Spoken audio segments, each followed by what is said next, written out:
Hello and welcome to the PowerFish podcast. I'm Fish. And I'm Ben. I wanted to start this one off with clarifying some black hole stuff that I mentioned. Being wrong. Yeah, imagine talking about the bleeding edge of physics that we know today and being wrong. So the whole thing about every grain of sand on Earth being in a hourglass and each grain falling through at a rate of 10 billion years per grain of sand would evaporate 1% of a supermassive black hole. I was actually wrong. That's not how long it takes. That was the amount of time for just a little guy. For a supermassive black hole, it's one grain of sand for every particle in the observable universe. At 10 billion years per grain of sand. That's 1% of a supermassive black hole. So as inconceivable as the number already was, now it's just, in a nearly infinite amount longer than that. So clarification on that. Also, singularities, right? The center of black holes, quote unquote center. You asked what they were made of, what matter they were, and I was under the impression, well, this could still be true, but that they were made out of just, atoms that have been so broken down to the point of just, being nothing more than just a clump of atoms. But we don't actually, that could be true. But given that a singularity is infinite, immeasurable amounts of mass and immeasurable amounts of gravitational pull, that also means it's infinitely or immeasurably small. So we don't actually know if it's a piece of matter, so to speak, or if it's just a wormhole of nothingness, or we don't actually know what the singularity is. Yeah, and that was my big question, because would it be? Right. So, we know that all we know about it is that it's technically in space. It's in the center of the black hole. But once you get past the event horizon, the center doesn't actually mean anything anymore, because space becomes infinite. And it becomes a point in the future rather than the center of a black hole. We do know that much, but we don't know if it's a ball of matter. Most likely not, because when you get infinite density, you also get infinitely small. So who knows? But yeah, I wanted to clarify that. Still, if anything, it just makes it even more mysterious than it already was.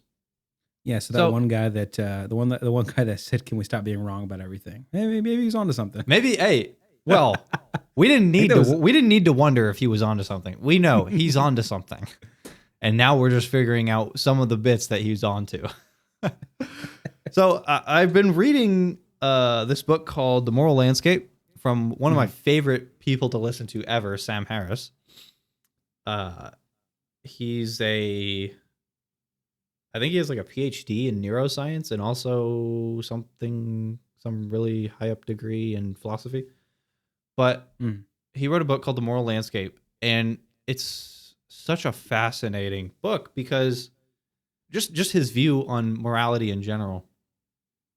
Because the sort of typical responses to the options of morality are objective through a governing power setting the rules, which would be typically theism, a god of some sort, or sort of subjective morality, where morality is relative from culture to culture, and it's not actually, it's more of our expression of an emotion we feel towards said thing rather than a moral obligation or moral feeling or whatever. What our emotion towards an act is our morality, which obviously, if we're talking about something like emotions, is going to be wildly relative. Right. So those are the two, like, surface level intuitive options when it comes to morality. Sam Harris thinks there is an objective morality absent of a governing authority, which is interesting. Yeah, exactly. Okay. Like, I knew he's had this opinion. I didn't know much about it until recently, as I've been reading this book. Yeah, because surface level, that doesn't make any sense. Right. It's like, how does that make any sense at all? Like, how, if there is no objective governing authority, how can there be anything immaterial but objective in that way? Like, how does that make any sense? So, again, I have a surface level understanding of this, but enough to, pose some questions. So let's see. It's a morality based upon human well-being, not just specifically well-being, not just happiness or not just pleasure. Obviously, like, we know hedonism obviously doesn't work. So it's not just a pleasure thing. It's not even just a growth thing, but simply human flourishing and well-being, which is that's a pretty standard thing to think is, moral. So, like, if there was a button, I think I've heard him give this example. If there's a button that you can just press and everybody on the planet is just 10% happier, no trade-offs, no sort of like anything. It's just press a button, everybody's 10% happier. You would be looked at as a moral monster if you didn't press that button. Yeah. So that's kind of a description of the well-being state. So how he establishes good and bad, because when people say good and bad, typically they associate those words with morality. If there is a perfect hell of the most infinite suffering possible, if bad means anything, that is it. Surely, that is bad. I think everybody on the earth could probably agree on that.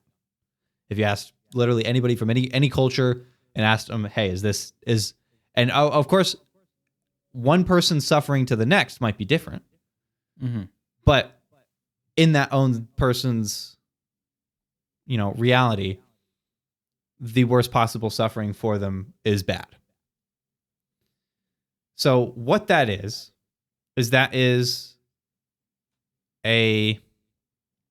how I understand it, or how I understand him to explain it, is these are objective statements about subjective claims. So, for example, there is a situation where somebody, let's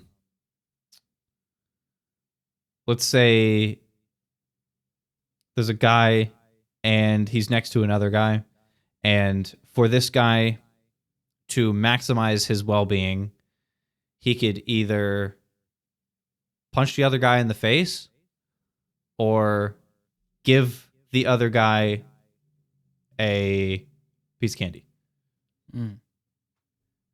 One of those is going to be objectively better than the other one. So let's say if this perfect hell is bad, that's what we'll ground that's bad. That would necessarily mean the opposite of it is good. Yeah. So there are, if you're at any point, there's going to be things that will get you closer to that which is bad, and there's going to be actions you can take that will get you closer to that which is good.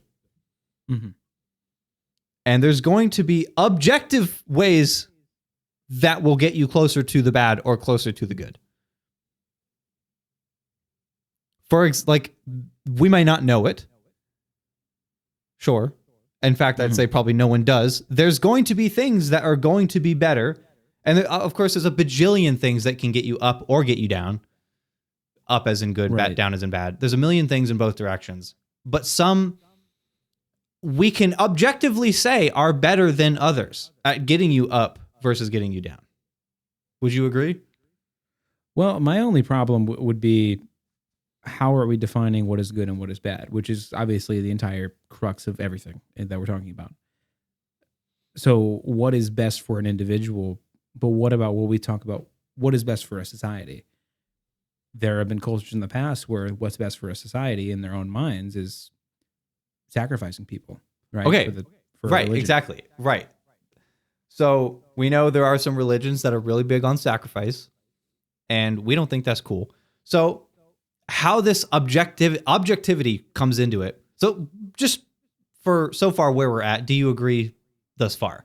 There are objectively good and objectively bad ways to maximize well-being and maximize suffering. Even though we might not know it. Yeah, I think what those definitions are going to be different, but sure. On average, we'll say, generally speaking. All right. I don't, but if you get, my problem is if you put those words like generally or on average, that takes the objectivity out of it. Exactly. Yeah. Right. Exactly. So where the exceptions come in, like what you just mentioned, what other societies think is objectively good and what is moral is something that we would consider immoral. There's a case to, there's a couple of cases in which these things are, according to us, these things, let's say human sacrifice, they might think of that as a moral good because it keeps it from raining the next day or something, right? Yeah. We know better than that. They don't. So this is a case of them just simply being wrong. They don't know what they're missing. Who gets to decide that they're just wrong? Don't get me wrong. I think they're wrong too, but who's to say that? Okay, well, let's go back to this framework. The ultimate maximized suffering is bad. The opposite of it is good. Do you think they get closer to the bad or to the good? And like we said, we could make objective statements about what's going to get us closer to one and the other. And but my answer to that question relies on my worldview.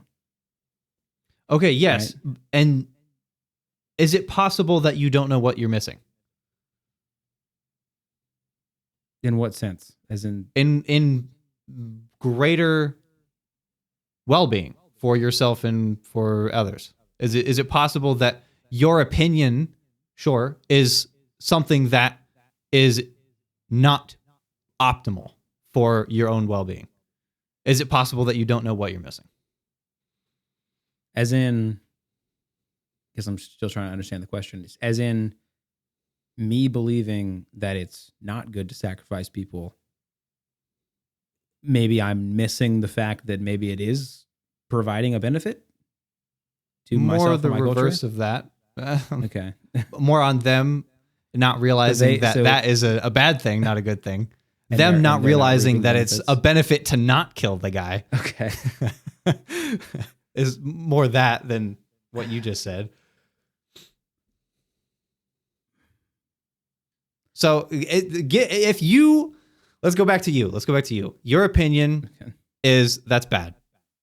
Sure. Right now, all that is an opinion. Who gets to say if that's right or wrong?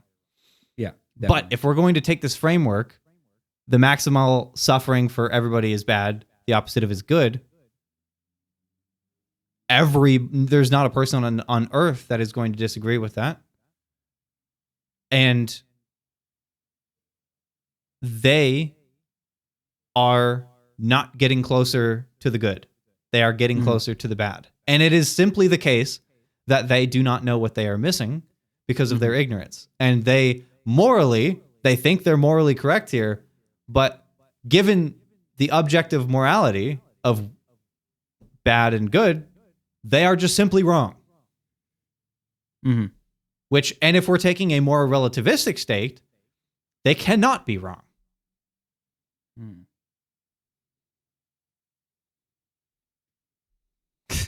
So in the same way, hold on. I'm struggling to provide input because the music in the other room is incredibly distracting. I can't. Hold on. I gotta say something. I can't. This is not happening. Okay, so we were talking about a culture that has a practice or a belief that we view as immoral, right? Yeah. I guess my overall question to that, because since you're bringing up, they're wrong and they don't know what they're missing. Likewise, but in a lot of ways, you could ask the question: do we not know?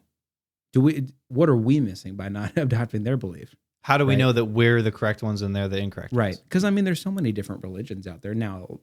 Most of them that in a modern society are not going to be killing people on purpose necessarily. But we're not even sure we're the right religion in our own cultures. Right. Okay. So let's make this. Sam Harris has given this example himself, and it is much simpler than this. So let's take this human sacrifice element and replace it with putting your hand on a hot stove. Mm-hmm. So because this is he titled his book "The Moral Landscape," meaning the peaks and the troughs are. There's a lot of them. There could be many peaks, some higher than others, and there's many lows, some lower than others. Right? So it's a landscape of high points and low points. So is it possible that these people, with their human sacrifice model, are closer to... If we just get a few more human sacrifices in, will we get to the highest peak we've ever been to? Maybe. Sure. Could we all be wrong? All of us in that sense? Sure. In the same way, let's go back to the hot stove part. If you put your hand on a hot stove, just about anybody is going to take it away relatively quickly. I mean, even if you're a masochist, just turn it up a little bit enough and they'll take it away. So... Right. Is it possible that if you hold your hand on this hot stove for 30 seconds, you enter a perfect state of never-ending bliss? Maybe. But everyone just pulls it away at the 29th second. Possibly. We could all be missing the highest peak on this moral landscape that we've ever imagined if we just held it on for 30 seconds. But everybody isn't going to do that because they have a very good guess that that's not going to happen.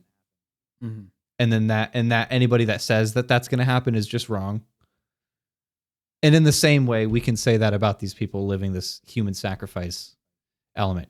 If we just killed a few more people, sacrificed them to Thunder God, maybe we'd see the highest peak we've ever seen in our lives. But we can pretty confidently say that they are wrong in that way. And that morality is defined. It's almost like a utilitarian approach in that the most good for the most people in some ways. I mean, it's human well-being focused. Mm-hmm. And we in the Western world right now we're at a pretty high peak. But we also used to think that 100 years ago. Right? And us looking back 100 years ago would think that as a culture did a lot of immoral things. And that's likely to still be happening today in the next 100 years. Almost certainly, yeah. Right. So some would say, so morality is relative. Sure. But Sam Harris is proposing, no, we were immoral then and we're less immoral, but we're still immoral now. And there are objectively better ways to get to a higher peak and get closer to the good. Mm. right? There are Sure. objectively good and objectively bad ways to get there. We just, it's impossible to say what they are, but to say that they don't exist, like to say that there doesn't exist a way to get higher up in moralities, is, no one would say that. Of course, there are ways that we can be more moral. What about a divisive issue? Something Right. that's like split down the middle in terms of Sure. opinion. As an example, I mean, what's a good divisive issue? Just, I don't know, spit something in politics. Almost. I mean, well, I guess the top shelf one would be abortion would be the top Right. shelf one of the more pressing issues. So, I mean, that doesn't, so with under this framework of morality, it doesn't make them any less divisive. Like, they're still tough issues. They're still tough. And right. we might, but we're saying now we've got objective morals. right. One decision, let's say there's only two decisions here. Let's just take the complexity out of this, which is super not realistic. But let's say either abortion is legal everywhere or it's illegal everywhere, one or the other. One of those decisions is going to get us higher to this, higher on the peak, and one of the decisions is going to get us lower. So the argument is proposing then that one decision is objectively wrong, and the people that believe it are objectively wrong. They just don't know. Right. Wrong in the sense we also don't know who that is. Right. We don't know who that is. Side. Right. It's exactly. Maybe we will know in 100 years. Maybe not. Like the hindsight. Well, what if people 100 years from now I feel one way and they're wrong? Still. Then the people in the next 100 years after them will probably be a lot better off. Let's just get to the point where this is ultimately going to go in my mind, which is, what is the point of that? What is the end goal? No, what is the point of classifying it in these terms of absolute morality? Because then we can say that people like the Taliban putting women in bags are wrong and shouldn't be doing that, and have a basis for saying that. We can say that they are not. We can have some weight behind what we say, other than just, yeah, we don't like that, which we don't. Yeah, what? But if we do say that, are we really saying anything with weight? You're okay. You're objectively wrong. Okay, my culture, my culture is saying that this is fine. I mean, if you're expecting this to be the difference between changing the world and not, you're not going to get anywhere. This is philosophy. Nobody gets anywhere. No. I totally get that. It's just that we can hash it all out to be some people are right and some people are wrong, but ultimately morality is still going to be independently defined by a culture. Right? There's no, and they can be, sure, they're going to have their opinions on it, but they're going to be right or wrong. Their ideas of morality are either going to be ideas that are getting them closer to the highest good or closer to the worst evil. Right, but the worst bad. The highest good. But again, what is the highest good is, I think, not a standard value. It is culturally and independently affected. Do you think? Okay, let's say we've defined the worst bad of a perfect hell. Right. That is also individualized. Mm-hmm. So the greatest good is also individualized. Sure. But that doesn't mean there's that doesn't mean there isn't objectively good and objectively bad ways to get there.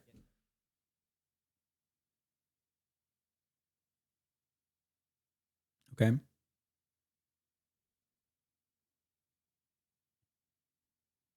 Right? I'm trying to piece together what you just said there. So objective good, Right. objective bad. So like I good or bad ways to said, get there, yeah. the individualization comes in the landscape. There's a lot of peaks and there's a lot of valleys, some higher than others. Right? So some person's version of whatever the greatest good is might not be as high of a peak as somebody else's version of whatever the greatest good is. And they just don't know what they're missing. Do you agree with that? I mean, and same for the guy that has the higher one. The higher one might be missing something even more. Like it can go, who knows? I think we're assuming a lot about people's values and what they want out of life. I think that it's difficult to say, well, there is a most perfect good, and what you think it is, you just don't know. I mean, that's assuming a lot. Is it not? I mean, I think it would be assuming a lot to think you do know. I'm not saying that you know. I'm just saying that it's different. Like, let's just say you and I just completely had different moral identities, right? And I went up to you and I said, I think you're wrong. And you're not going to think you're wrong, but I know you're wrong and you just don't know it. What is that? You're still going to believe what you believe. Sure. Right? But this isn't designed to be an argument to change minds. Nor is pretty much any philosophical argument. But my idea of a most perfect good probably won't line up with yours. Or it might not. Maybe not probably, but it might not. But who am I to tell you that you just don't, your perfect good is just not as good as mine? You're not saying that. You're not saying my perfect good is better than his perfect good. You're saying you have a perfect good and there's objective ways to get there and objective ways to get away from it. Okay. So the landscape, I have a perfect good. I have a perfect good. It's by accepting Jesus into your heart. Okay. Right? And that's the path to ultimate salvation.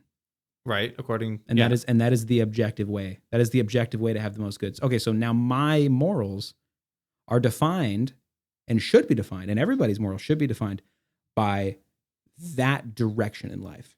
Do you concede that it is possible that you're wrong and there might be a better way? Sure. Yeah. Okay. So what good did that do anybody? Okay, you keep looking for the utility in this. You keep looking for the mind-changing, war-winning no. utility of this. I might be looking a little bit into that, and I understand that that's not realistic. But what I'm more looking at here is the differences in opinions, right? And the differences in cultures, and how it's not helpful for one culture to try to say that there is an objective morality when there are other cultures who would disagree. And it's not compelling to say, you just don't know what you're missing. Right. I agree with everything of that. Sure. Okay. That is all completely worthless to say any of that. Yeah. We're not arguing. Again, you are coming at this from a point of argumentative utility. We are talking about is if there is an objective morality or isn't there. That's all this is. We're not talking about the argumentative utility of it. Then I would go back to what I just said and the difficulties that this arises. And I would say, well, then there probably isn't. If we're having this much struggle with this. What?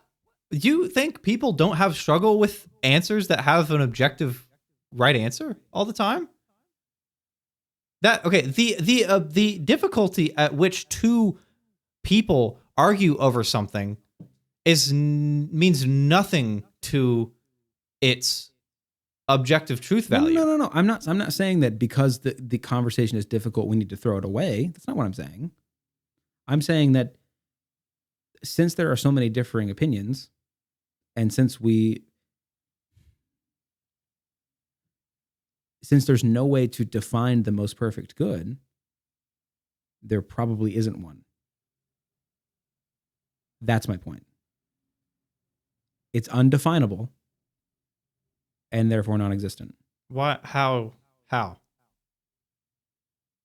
Because if you asked somebody 500 years ago, could you define the next door galaxy? Obviously, they wouldn't even know. They would be even further off than we are from whatever the greatest good is right now. That doesn't mean it doesn't exist.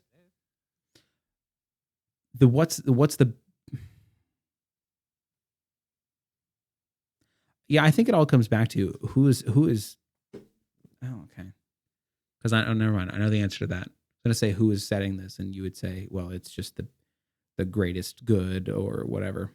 Listen, when someone says what is good and what is bad, I think generally, Sam Harris here is sort of redefining words, because when someone says good and bad, generally they are, even if they're not religious and even if they don't realize it, I think when some people use the terms good and bad, they are speaking on behalf of an authority. Mm-hmm. They're not speaking when someone says the Taliban is doing things that are bad, regardless of their religious viewpoints. I think when they say that, they think they are not simply just expressing their dislike towards it, as in moral relativism. They are themselves expressing for want of a better word, the command of a higher authority. Mm. Where was I going with that? I don't know. Right. Okay. And I think what Sam Harris is trying to do here is sort of get that notion out of good and bad, just having packaged with it this notion of coming from a higher power. Mm-hmm. Because everyone would agree that the worst suffering ever is bad. And there'd be no one that would disagree with that, even if the worst suffering is different, is individualized. But what if it took one person's suffering to be the benefit of another person? One person's suffering for one person's enjoyment. I mean, what happens with that?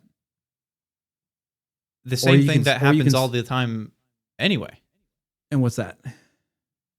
Well, this is just the trolley problem. Do you sacrifice one person's suffering for more people's good? Like, that sort of moral back and forth doesn't go away. Yeah. It's just simply framing that one of these decisions is correct and one of these decisions is incorrect when it comes to reaching the good. And because let me get back to what I was saying before. We're trying to just redefine terms here. Because everyone would agree that the worst suffering imaginable is bad and the opposite of it is good. There's no one that would disagree with that, even if it's individualized. Why not just make those words mean those things instead of attaching this higher power authority to what they currently mean? Even like I said, even people that aren't religious, when they say something's good or when they say something's bad, I don't really think that they themselves feel like they're speaking from a place of just emotional distaste. They think they feel like they're committing a worldly injustice, right? Not just boo that. I don't like that, right? They feel like they're doing wrong. And we can say, based under this framework of if we associate bad with maximize suffering and good with its opposite, we can say, yes, maybe they are wrong. Without this framework of it coming from a moral authority.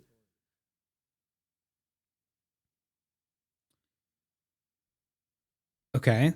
So in a lot of ways, at least in that example, we're redefining terms to be able to assign morality to certain actions, good versus bad. And that is the utility. But here's the thing. Are we actually redefining the term if everybody agrees that that's what the term would mean? Well, like, okay, so and you said something there that really got my head going in places. You know what I'm saying? You said everybody knows what is good and what is bad. And those definitions you said everybody knows what their own version of the worst hell is. They probably don't know what it is. But they know that it exists. They know that it exists, or they can imagine it to some degree, whatever. And they know that the opposite of that is the most good. I'm on board with that. Those are words. word and opposite. That makes a lot of sense. But then you said just that. And it's going to be different for each individual. Right, yes, because it's the landscape.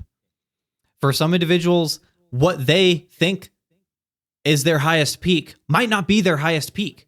There might be an objectively better way to get them closer to the absolute good. And there also might not be. I'm not saying that that's likely. Sure. There might be some person that has got it figured out. Maybe. And that all the rest of us are wrong. But we're talking about theoreticals here. Nobody's at their peak. Nobody. Exactly. At their but peak. yes, but you're the one who proposed that they might not be wrong. I don't think that that's true. I think I'm saying that their theoretical peak is not that. Is what I'm saying. It's different. That's my point. I'm not saying that I'm not saying that they are at their peak. I'm saying that their theoretical peak does not mean that they're missing something else. They're just not at it. They're not either.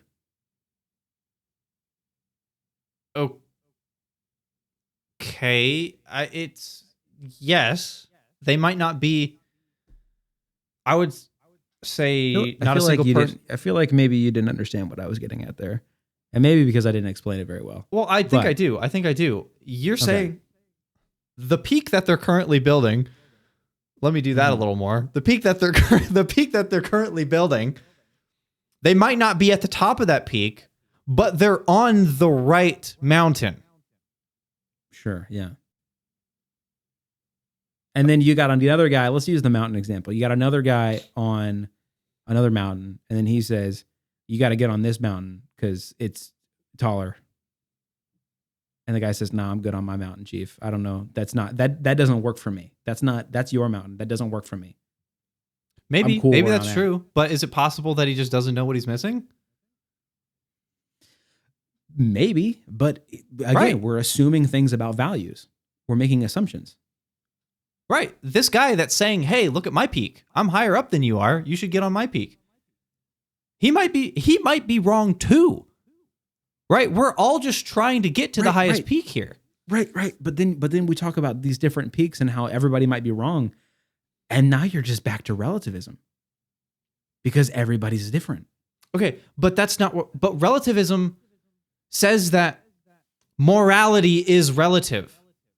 Right? And if you think something is wrong, boom, baby, it's immoral. That's not what this is. This is saying there are objectively right and objectively wrong ways to get to things that are moral and immoral. Right? But those parameters are defined by an individual. Because that's what you said. You said that. I didn't say that. Yes, you said everyone is, again, we're on a landscape.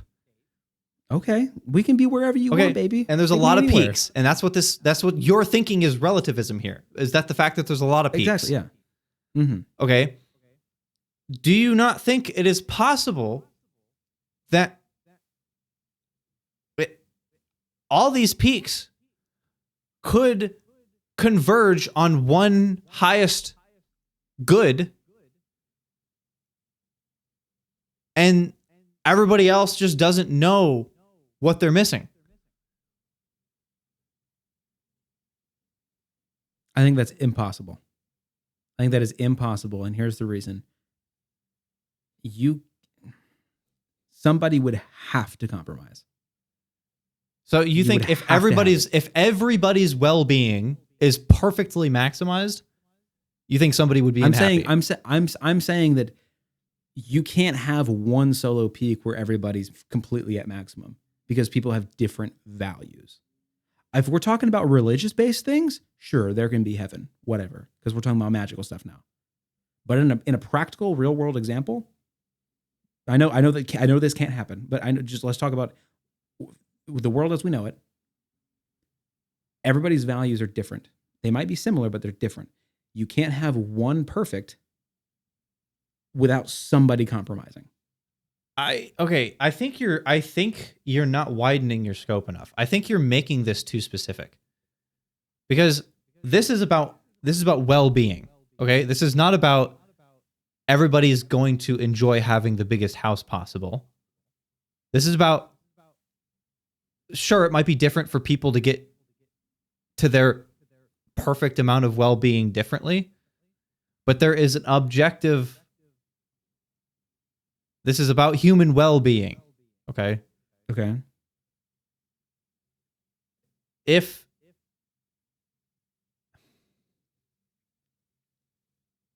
one person's perfect well-being is not going to be another person's perfect well-being, sure. But you can infer that another person's well-being and the greatest well-being for their community is not human sacrifice. Yeah. No, and I am on board with that. Yeah, definitely. Okay. So would you say then that they are objectively wrong to do that? According to my worldview.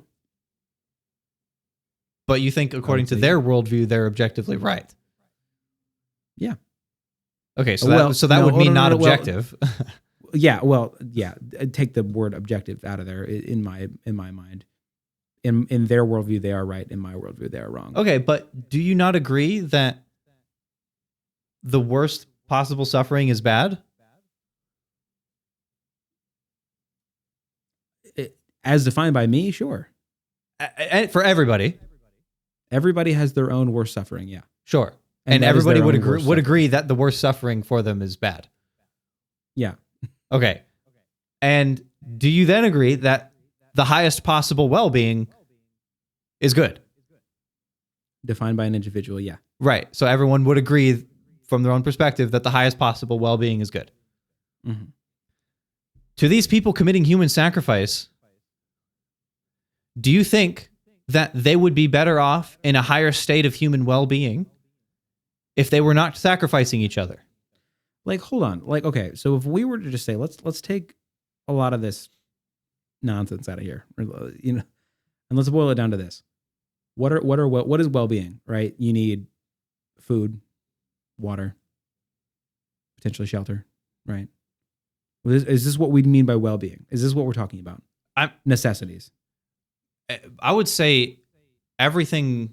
I would say that's so surface level. I would say maximum. I agree. Right. I would agree with that. So, because what I was talking about earlier, when I'm talking about actions and inactions and moral versus immoral, I'm talking about overall morality. I'm talking about somebody hurts somebody, but why did they do it? It's bad for them. Maybe it's good for other people. I don't know. That's the example I went through in my head. But then you say well-being and about how, people's needs just need to be met. If everybody's needs are met, then how could everybody has a pretty standard basic set of needs. And when you boil it down, and I agree with that, what are we talking about? Are we talking about basic needs, or are we talking I about? would say not at all basic in any way, shape, or form. Okay. This is whatever the highest possible state of human life can be. So we're talking about a heaven scenario, Yes. just without religion, I'm assuming. Right. Whatever the best circumstances that we can possibly create for ourselves, given our own devices. Which is, when you add the future into it, is completely unrecognizable, I would say. We don't know what that would be, right? But to say that it doesn't exist, I think is ridiculous. And to say that anybody wouldn't want it, I think is also ridiculous. And to say that it is good, I would say is correct. And to say that a human sacrificing culture is getting closer to that, I would also say is ridiculous. And I would agree. Yes, and since everyone thinks that this maximum point of well-being is good and this low maximum point of suffering is bad, and what they are doing, according what we understand, is probably getting them closer to this maximum point of suffering, we can say that they are wrong. What they are doing is bad. It is not just bad to us. It's not just bad because we don't like it. It is bad. And they do not know what they are missing, especially the guys that are getting killed.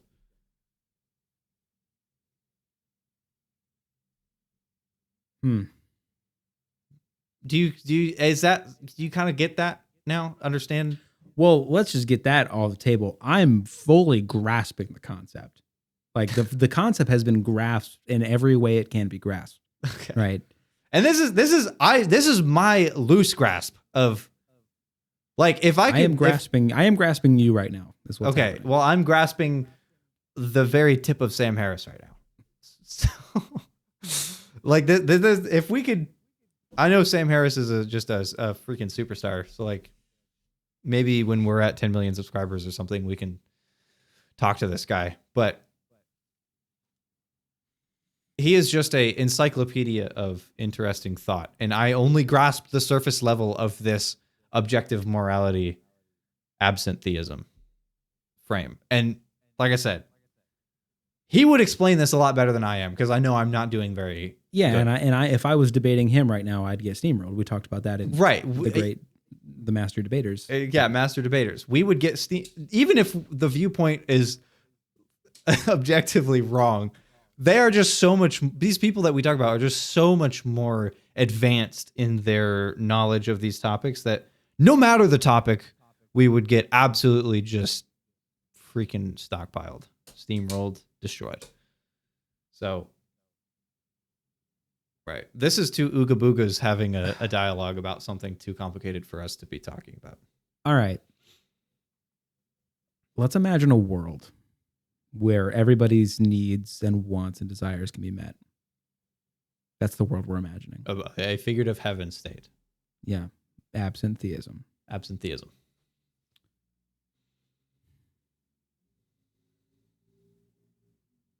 Not only is, well, shoot, how do I want to put this? I think that ultimately, not killing people or not being a piece of shit or whatever, the good actions as we define them, I would agree that those things, or not doing the bad things, I should say, do in fact get us closer to a more perfect state. I do think it's tricky to define what is perfect. I do think it's I do think it is dependent on the individual. I guess I would say that we could maybe say that there is an average level of perfectness that we can, if we take peaks, and we talked about peaks and valleys in the plane of whatever, you can average that out and you could find a happy medium for people. My problem has been and continues to be the idea of you don't know what you're missing. My version's better. Objectively. Okay. Never did I ever say that my version's better than yours. Never did I. You brought up this whole one person comparing to another person thing.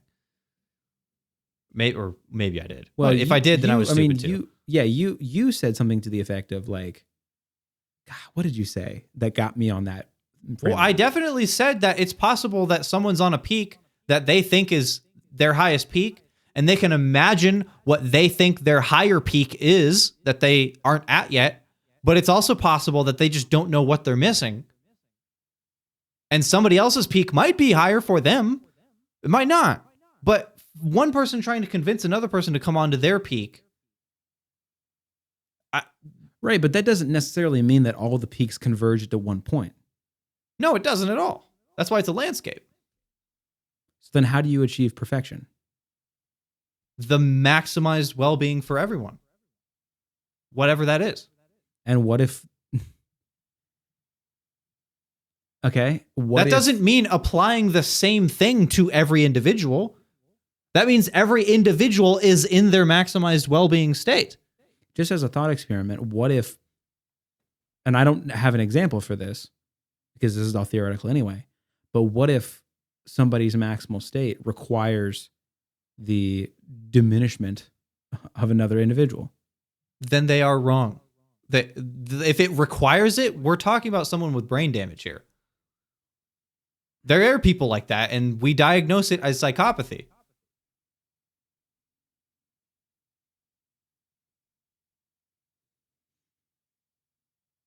All right. Well, I mean,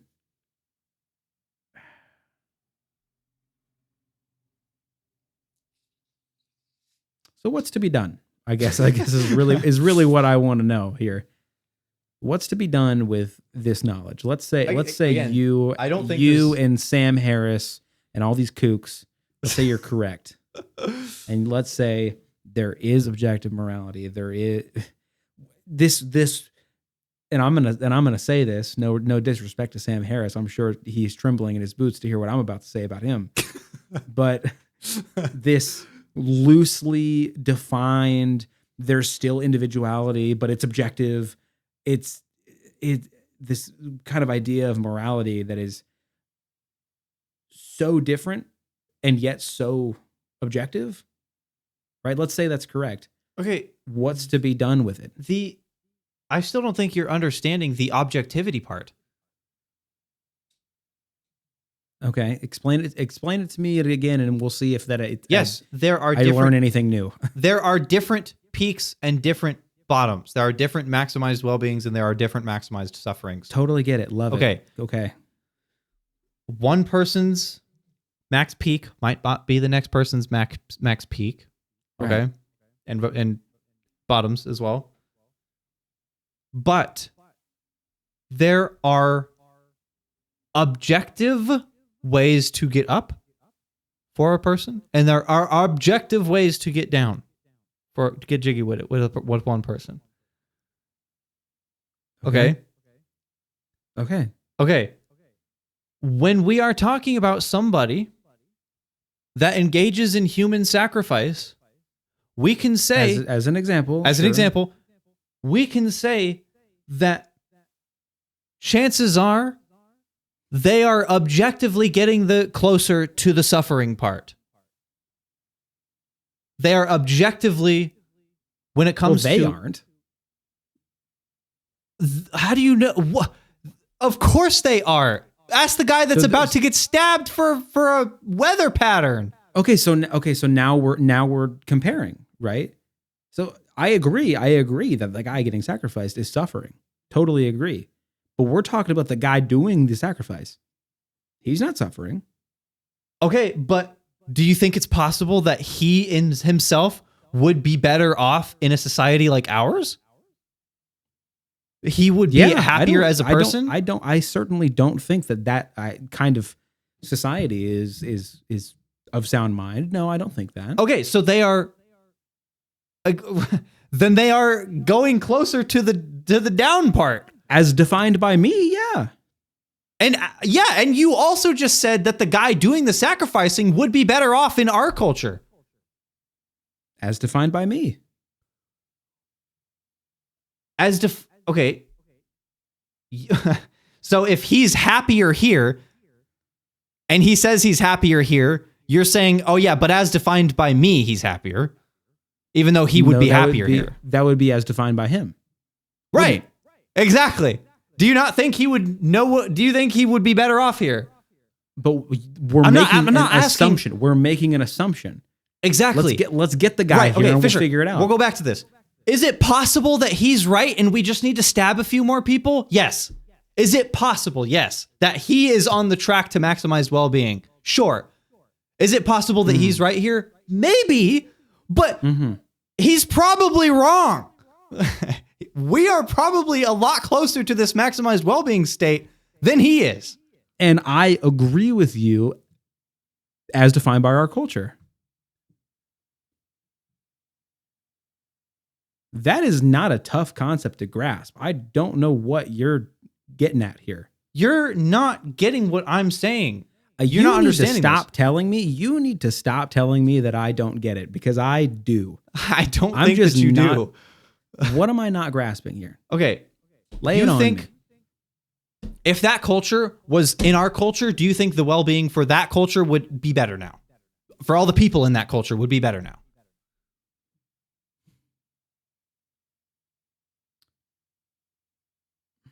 Not defined by, not do you impose goodness on them because you like where you're at in our culture. Do you think these people's well-being would be better if they were in our culture rather than in their human sacrifice culture? Do you think their well-being would be improved? I don't think that it's as simple to say that would it be better if they went to our culture. I don't think it's that simple, because I think specifically for the people that are getting sacrificed, I think it is that simple.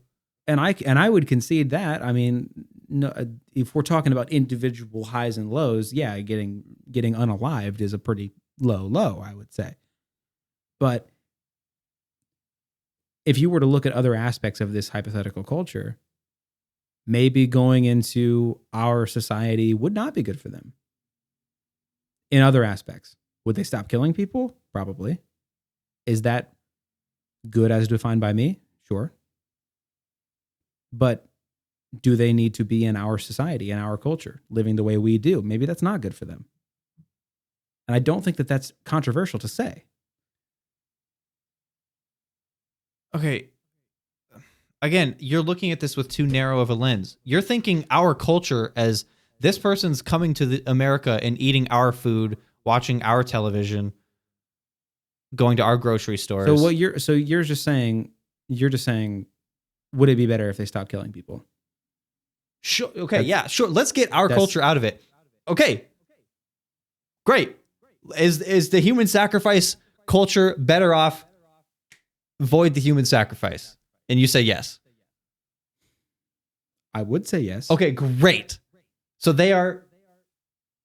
And do you think that you are correct in saying that that is closer to getting them to the well-being part? We don't know, obviously. We don't know for sure, but it's probably the objectively correct way to go up, not down. To stop killing your friends. And again, as we just defined, if this guy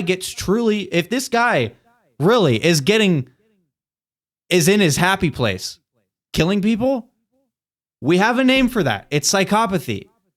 Okay, these are people with brain damage. This is the soldier at Auschwitz that enjoyed his job. Definitely. Right? Okay, and I would say that that's. I guess I'd still say as defined by me, because I don't want to impose my beliefs on another culture. But I would say that. And most people would agree that that's wrong. We shouldn't be doing that. I think it's okay to impose your beliefs on people that are killing other people. What is wrong with that? I think, I mean, like in an objective sense. Like, I'm totally okay with saying that the Taliban is wrong. objectively, I'm totally fine with imposing that. I think anybody would. Here's the problem. And here it is right here. When I say it, you're gonna hear it. You're gonna hear it more loudly whenever I speak it instead of it being in my head only. I lost it. Oh, great. Part of me looks at this, and I think the reason I'm putting up such a problem with this human sacrifice culture idea is not because I want to say that human sacrifice is a good thing, because I don't believe that. And I suppose, as much as I don't want to, like I said, impose beliefs or whatever, that is probably the closest I can come to saying that that is objectively wrong. I would say that. Here's where I find issue, and I have trouble making these declarations. And I know you're going to say, well, you're looking at this too much as a utility. We're talking about hypotheticals, and if we start throwing around terminology and making these declarations, utility will be forced upon us. That is not, if you make a claim, the claim is used to influence others. That is just a fact of reality. If we start saying that we can define objective morality, that will be imposed on other cultures. It just will be. And I think that becomes an issue. So no, I don't think that human sacrifice is good. And I probably, as close as I can be, want to say that it's objectively immoral. But where does that go from there? Right? What other cultures do we start saying is objectively immoral? Well, a lot of radical Islam states, obviously. Sure.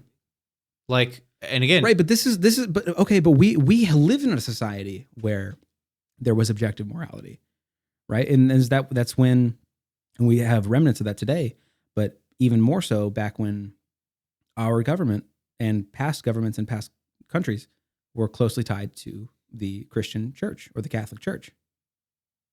Mm-hmm. Right? They had an objective view on morality. And how does that turn out for them? That's my point. Right. There can be people that have objective views of morality that are wrong, especially when they impose it on somebody else. Like, this is about well-being.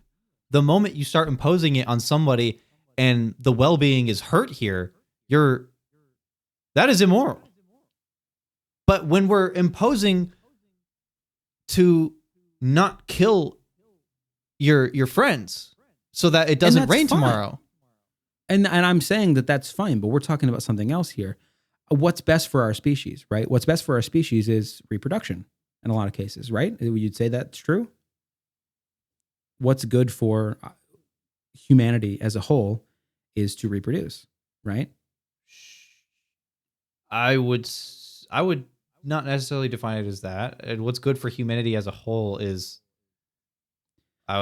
when I say that's a good way to keep humanity going. Sure. Right. When I say what's good for, I'm not saying that this is my belief. I'm saying that a lot of people might have this belief. Would you say that a lot of people might have the belief that procreation is an objective good, and being able to procreate is an objective good? You know what gay people can't do? Procreate. Huh. Oh, really? Yeah. I'll let you know on that answer. Okay. Right. So objectively good, the longevity of our species, right? But we've got people who are not maximizing their potential. Sure. That's a problem. Sure. That's not the most good. Sure. So they're wrong. So gay people are wrong? Is that no, what we're saying? So people that are saying that procreation is objectively moral is, first of all, I don't know. Right. But who's to say who's wrong in this situation? Well, right. Okay, listen, we're talking about morality here. Never objective morality, relative morality, whatever it is, there's no instance where an action is moral always or immoral always, right? Mm. Murder can be moral, right? Objective or relative? It depends on who you ask. I mean, that is up for debate also. Sure, if somebody says you murder one person, even in the case of self-defense, that is a debate. Yeah. Sure. But can you, if that one person says murder is wrong always, no matter what, and then you say, okay, if you have to murder one person so that everybody on the planet doesn't die by the sun exploding tomorrow with the murder of one person, would they say, okay, that's also wrong? No, they wouldn't. They more than likely. Exactly. They probably say that because murder is not an objective morality. Exactly. That's what I'm saying. Because it's relative. No, an action, relative or objective, an action cannot be placed as always moral or always immoral. Right? Morality, which is the very definition of relative. No, it's not. Relative Dude, to the circumstance, Christians yes. believe in an objective morality, right? And in fact, so most people in the United States believe in an objective morality. Mm-hmm.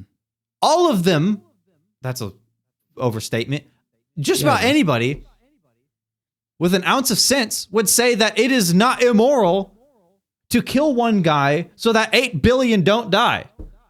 Okay?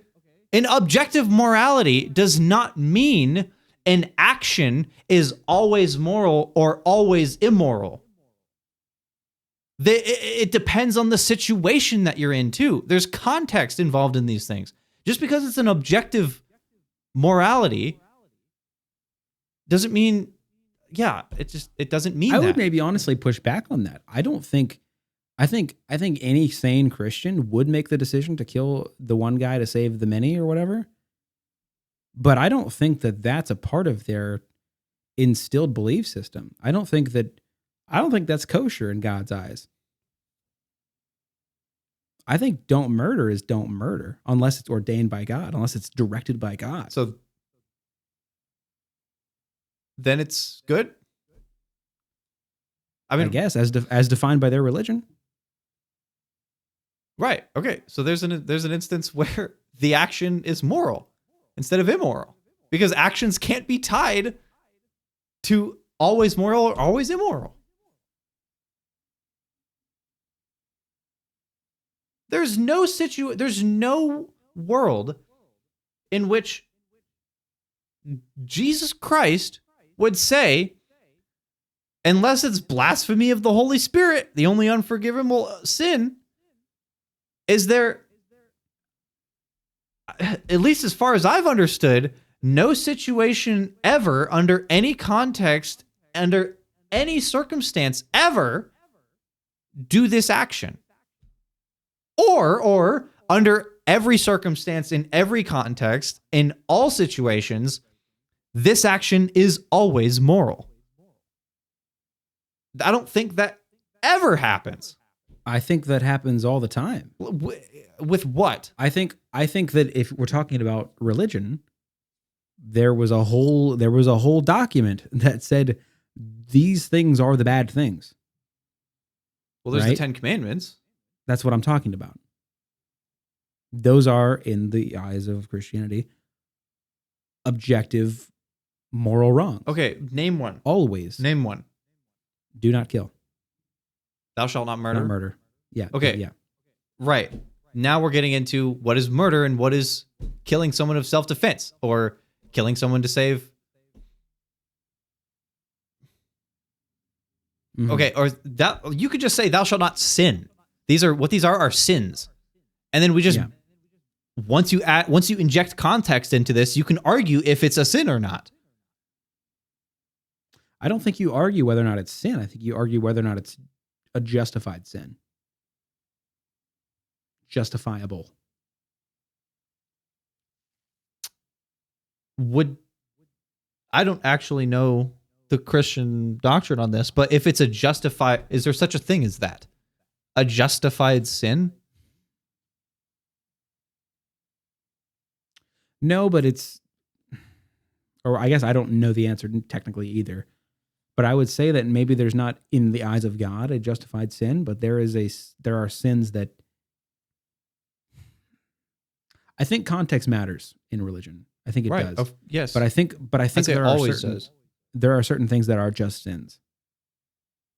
And no matter the context. Right. That's what I would say.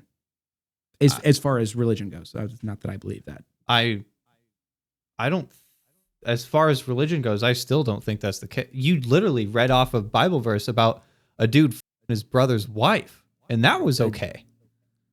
Yeah, to preserve the brother's lineage. Exactly, because context matters. It's not a sin in that scenario. Even though adultery is. I don't think I think you have a bit of a narrow scope.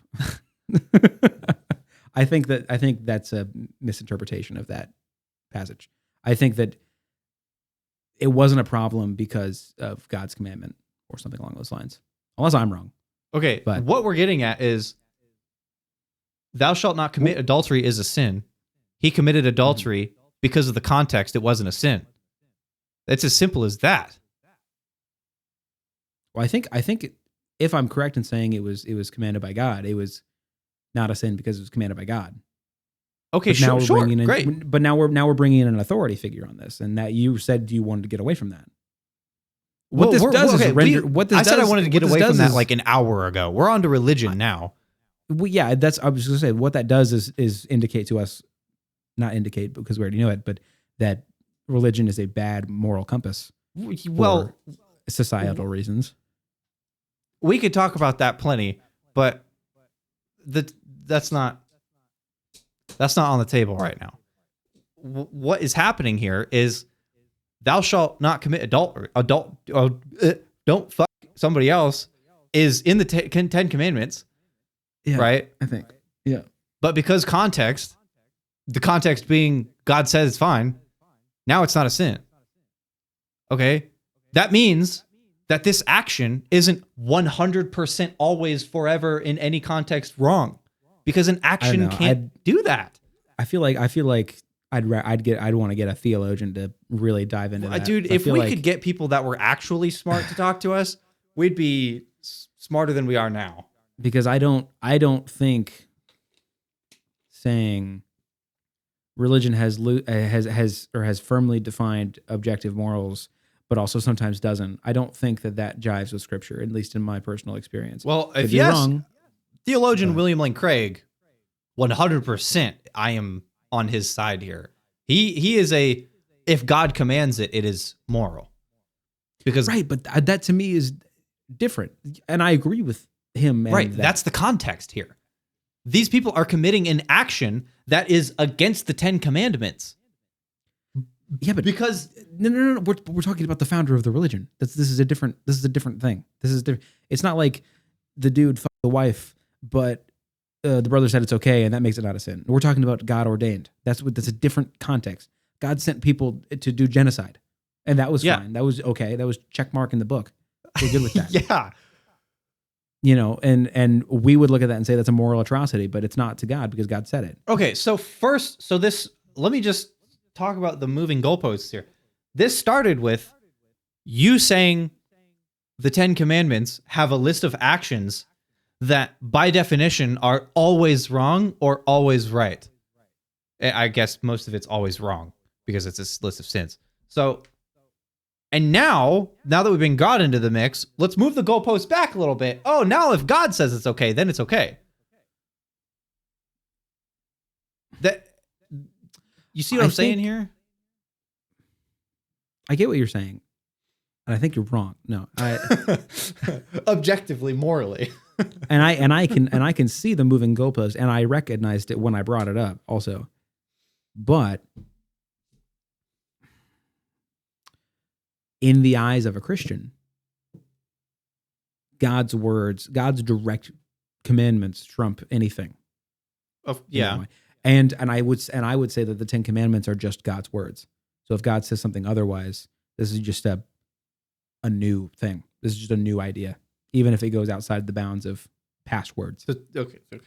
So in the eyes of what we think probably the typical Christian would say is 10 commandments are objective, and they are actions that you cannot commit under all in any circumstances void of, because they're God's word. If God says a new word over a top of it, then that will then apply. Yeah.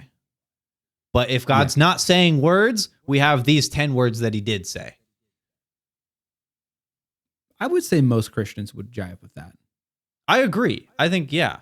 Probably because the typical view is, well, when we're talking about the highest good, that's God, because God and good, it's not God is good, like I am good, but goodness and God are like the same thing. So anything that God does is inherently goodness. God, so like God defines what is good. Exactly. Because he is good. Right. God is all good. Because that doesn't get us anywhere closer to this current topic. So listen, we're approaching time here. So like, let's pull this anchor back into the ship. I'm not convinced that objective morale. Listen, this is me talking from Sam Harris' perspective. Poorly. Sam Harris, don't kill me. But I'm not. This is convincing to me. This argument of objective morality. Because I agree with pretty much all the statements. But it comes back to this notion of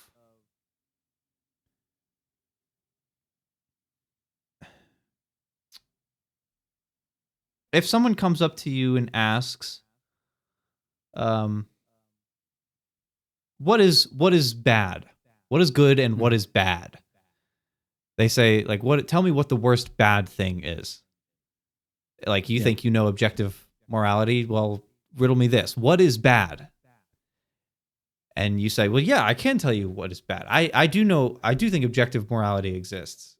And they say, okay, well, what is bad? And then you say, well, if anything is bad, the worst possible suffering is. And then they would just say, well, yeah, that's what we're trying to get to, is if anything is bad. Yeah. So it comes back to that. It's that redefining of good and bad to instead mean maximized suffering and maximized well-being as good and bad, rather than good and bad as this overarching sort of moral authority outside of us. That's the part where I'm not fully like reached over, because like I said, all the arguments for it I agree with. Like, I agree that in one person's state there are actions that they can take that will objectively get them closer to suffering, and there are actions that will objectively get them closer to the maximized well-being. Like, you can make objective claims about subjective states of mind. I agree with that. But like I said, is suffering bad? Is maximized well-being good? That's for, I don't know. Yeah, and I still don't think it's particularly helpful, because we're still talking about good versus bad on an individual scale, because like we've said many times, and you've said many times, it's peaks and valleys. It is individualized. It has to be. It literally has to be. And you could call it whatever you want. You could say that there is still an objective one way or an objective one other way. But it is all still defined by an individual. And I think that takes the helpfulness out of it in some way. Right? And honestly, and this is the unfortunate thing about this, is that the only way to effectively, because like you said, we could tell the Taliban that they're wrong objectively. The only way to really enforce these things, or to stop a rebuttal of, well, this is my own personal morality says that what I'm doing is fine. The only way to truly stop that is with a higher authority. Right. In a way. Unless they just disregard your authority, which is entirely possible. Right. So, to me, this circles back to it's all still relative. And maybe that's just because I'm not convinced that... Well, okay, let me say that. I'll say this on the subject. If I'm going to completely let go of the idea that morality is relative. And I were to put forth, it's a good face you're making at the camera. Dude, I'm trying to plug in I didn't plug For in my those camera. listening, for those listening, we're up close and personal to our camera right now. Ah! At least he is. I can't get to the charging port. Keep going. If I'm to say anything about this, letting go of my preconceived notions about morality and whether or not it's relative, I would say that the way I feel, right, the most people living and having their needs met, well-being met, right, that is objectively good. I just am not convinced that being so different across cultures, different wants and desires across cultures, I think it's difficult to make a bold claim like I am right and they just don't know what they're missing. Or maybe they don't know what they're missing, or what, however you said that. Bold claim. That's my point. All those words mean too bold of a claim. Right. Like I said, Now let me caveat this because we kept circling back to this. In the most extreme cases, I'm a little more on board.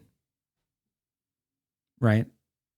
I don't want to see people sacrificed because of religious reasons. I think personally that's silly. But that's an extreme situation. In all other situations where we're going to impose these objective, and I know you said it's not for the purposes of comparison, but in a lot of ways it is, because you said we could tell the Taliban that they're wrong. That's a comparison. That's a comparison of belief systems. Right? So disregarding these extreme scenarios, in a normal scenario, how far are we going to take this objective morality to impose our belief system?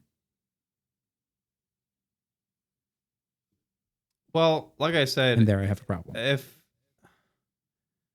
it comes to the point of imposing our morality,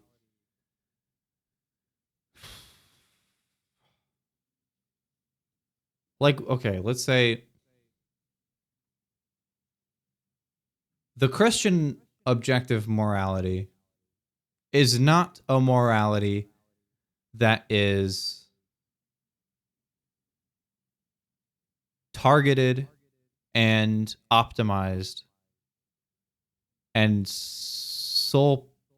sole purpose to be for human well-being. That is not that is not what it's for. Its purpose is for the expansion of the kingdom of God. Exactly. Primarily. If we impose that morality, sure. There are ways that can, in fact, historical, written, and recorded ways where that just goes horribly wrong. Mm-hmm. If the objective morality is targeted and designed and structured, I say designed, quote unquote, because it's not, for the maximization of human well-being and minimization of human suffering. Mm-hmm. I don't see a bad way keeping that. I do not see a bad way of imposing that. Like, what are you going to do? Impose good well-being on somebody? Of course. There are radicals that can take their opinions and say that they have the correct view of objective morality. But when their impositions on other people becomes negative for human well-being, that's a point where they're simply just wrong. That is immoral. Right. But so you said, if we have a structure like this, we can objectively tell the Taliban they're wrong. That means there has to be one defined structure. Because if there isn't one defined structure, it becomes relative. Right. You'd agree. Yeah. We don't know it. And you're saying that the structure is defined by overall well-being, I guess, or individual well-being or whatever. Yeah. We don't know exactly. Like I said, we don't know it. But we can confidently say that we're right and they're wrong. We're a hell of a lot closer to it than they are. And like I said, we'll go back to, is there a possibility that they're right? Sure. Do we just need to objectify women and keep them from becoming literate and keep them out of schools a little bit more? And that if we just do that a little bit more, will human well-being eventually hit a peak so high we've never understood? Maybe. But I doubt it. I think we're probably a lot closer than they are. That's an extreme circumstance, right? But what you're saying, I'm inferring, is that we theoretically wouldn't impose beliefs on people who are not being egregiously difficult. If the well-being, if they're being egregiously difficult, there's downward direction there, isn't there? Mm-hmm. Right, and that's the extreme situation. Yeah, is people that are harming other people for the betterment of themselves or for their religion or whatever. Yeah, and you're saying, I'm assuming, that if we would find no use in imposing our moral system on people who likewise are after the best well-being of others. Yeah, they're already doing their best, as we are. Sure, if this is a let's say, I don't know, Europe, just another place that is pretty much modernized, and I mean, that's like saying America. It's a bit broad, but just thought experiment here. So America versus Europe. We're both pretty modernized countries. And here's a question. Sorry to cut you off. So Europe, not all of Europe, but parts of Europe, maybe it's just England. I don't know anything about Europe, but I think that a lot of Europe or some of Europe has bans on guns, right? Mm-hmm. Is that am I saying America? Yeah. America in a lot of places doesn't have the same bans. Doesn't have the same bans or concealed carry laws or whatever. Both of those ideas, banning and allowing, were decisions made for the betterment of humanity. Right. The right to bear arms versus the banning of arms. And you would say to that, we don't know who's right. Yeah. But there is a correct answer. I think it would be silly to say that one of those is going to get us closer to maximized human well-being and one of them is not going to get us as close to maximized human well-being. I think it's objectively, yeah, one of those is right and one of those is wrong. And we just don't know. We just, yeah. But everybody has their own opinion. It's a tough topic. Yeah, we don't know. Yeah. But let's say I'm pro-guns. Let's just say it. I'm pro-guns. Okay. Do I go about enforcing that belief? Because in my book, it's objectively right. If try to convince them otherwise, or if I'm, let's say I go to Europe and I am in a, let's just say, a position of power, and I try to pass these laws, right? Try to influence the decision that way. Am I doing an objective good here by imposing my beliefs? You don't know on these people. We don't know. Nobody knows. This is a topic that is divisive for a reason. I think if we're going to boil it down that far to the point of there is an objective truth, but nobody knows it, so there's no point in imposing it because everybody's right and also wrong. Okay, at the what same do you time. mean? What do you mean impose here?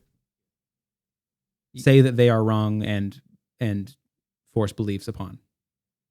What do you mean by force beliefs upon? I don't know. In the way people force beliefs upon people. I don't know. You can't force a belief on somebody. You can't force someone to believe something. Well, okay. Let's take force out of the equation then. If you're saying pitch your view, if by saying impose, you just mean pitch your view and try to advance your cause. I think more in a looser sense. I'm meaning like instate that they are wrong and I am right. Impose in that sense. Okay. They'll probably just ignore you, but Right. the The same thing that's happened for all of human existence will still continue to happen, of where they're just going to pay no interest to you. But right. But if we're gonna say, well, okay, well, sometimes people are right and sometimes people are wrong, and who knows, and it's all up in the air. But somebody's definitely right, but who knows? Is that helpful? Is this a helpful discussion? if we're all making these decisions in effort, this is not somebody's right and everybody else on the planet is wrong, or maybe everybody on the planet is wrong, right? There's answers that are going to get higher, sure, and there's answers that are going to get less high, and there's answers that are going to get even a little bit less higher, but still up. And then there's obviously but nobody knows where those decisions fall. Right. If we're all in an effort to get the highest that we can, and everybody's feelings are different, sure, on how we do that, sure. But if we're all in an effort to get to the highest that we can, we are all trying to find the objectively best way to maximize human well-being for everyone. Right. So basically, some people think that's by having guns. Some people think that that's by banning guns. So the point boils down this far, right? It boils down to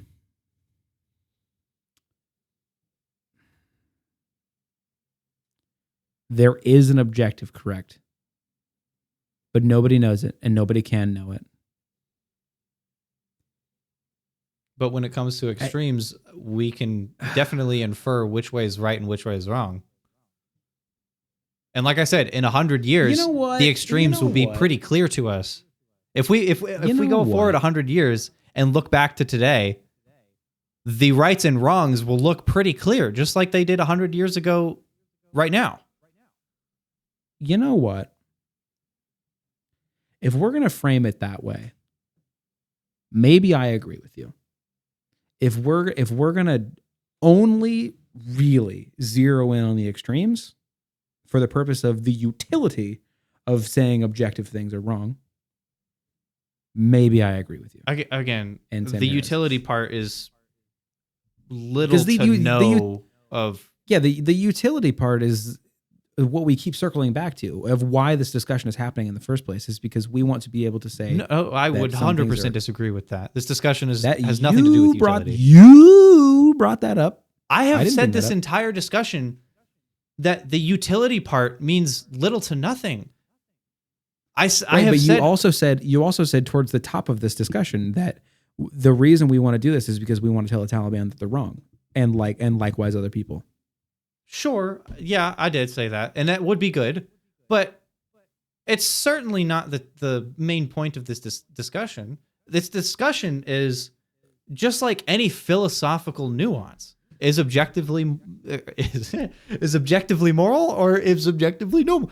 Is morality objective, or is it relative? Here's where I'll leave. Go ahead. The utility of if it's one or the other functionally might not have much to do with anything, but this is philosophy here. And I totally get that. And I love a good philosophical discussion until we start talking about objective morality, because it's a slippery slope. Okay. And I would say that in a completely hypothetical sense, I'm on board. In what way is it a slippery slope? We start defining what is and is not objective. People do that already anyway.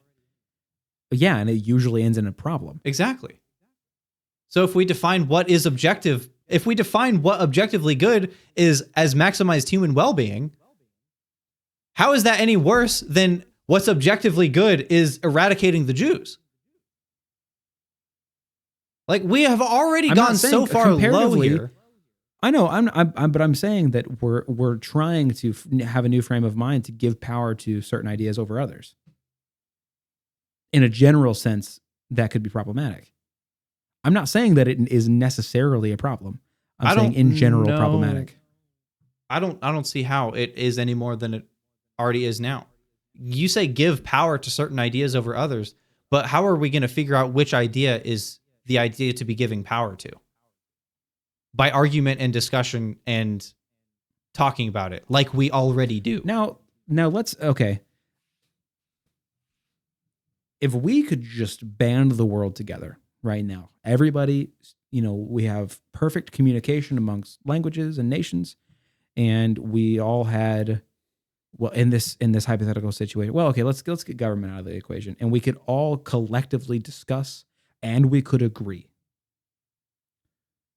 that when we all agreed on it, that would be objective morality. That is not possible, is my point. Why would that be objective morality? Because everybody agrees on it. And since we are not defining our morality by a higher power, we have to define it by ourselves. And if the reason people say that morality is subjective is because there is differences across cultures. But if every culture agrees, it becomes objective. That is relativism. Right. But my point being, if everybody agreed, then it would be objective.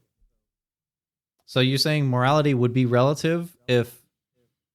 I'm saying morality is relative, but if everybody agreed on what is and is not moral per their culture, but every culture agreed, it becomes objective. I don't... Okay, so let me finish my thought experiment here. So if 7.99999 billion people all agree on one thing, but one person disagrees, then morality is still relative.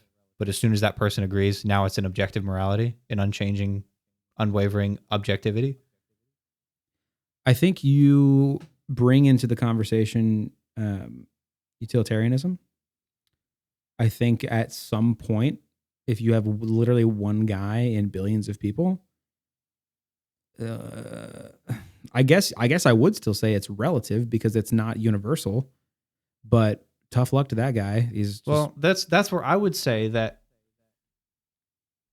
you're right. Objective or morality is objective, but it has been to that point anyway. And that one guy is just wrong. That's what I would say. Which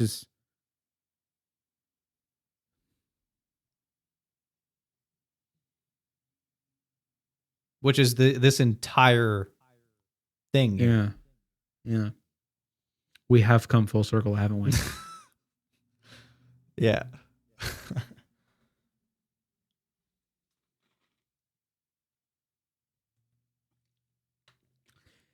In a hypothetical, ideal situation, I think that we can comfortably define morality and put objectivity on it. I think practically that's impossible. Well, we know practically that's impossible. We can't know what is the highest. We can't know morality. Yeah. And I think, and again, and I love a hypothetical philosophical discussion. And hypothetically and philosophically, maybe I'm on board. But I'm not on board with the way the topic is framed or the way you framed it at one point. Maybe that's not your overarching point, but you framed it at one way at one point as being able to impose objective morality on another society. Yeah, okay. I shouldn't... Listen, that was such a minor drop in an entire ocean of what this is supposed to mean. Right. I should have just not said it at all. So that threw me for a little bit because, again, I know we're not talking about practical things. We're talking about philosophical things. But that still puts me in a frame of mind of giving power to mental power or authoritative power. See, the problem we're talking about devoid of authority, especially divine authority, but just authority in general, defining morality. If you tell a certain demographic that they are correct because they have a certain belief system and they are correct, they themselves in their own minds become the authority. And I would say that is already a reality. Exactly. And it works awfully. Yes, it's terrible. Right. So that's the point. That's the point I've been making the entire time. You tell people what's good, what's your good, what's your bad.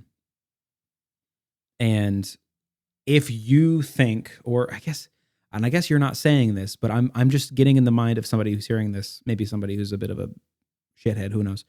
But somebody gets in their mind, they say, okay, so what's good to me is objectively good. And their people become the authority on that subject. And maybe they're wrong, but they think of themselves as the authority.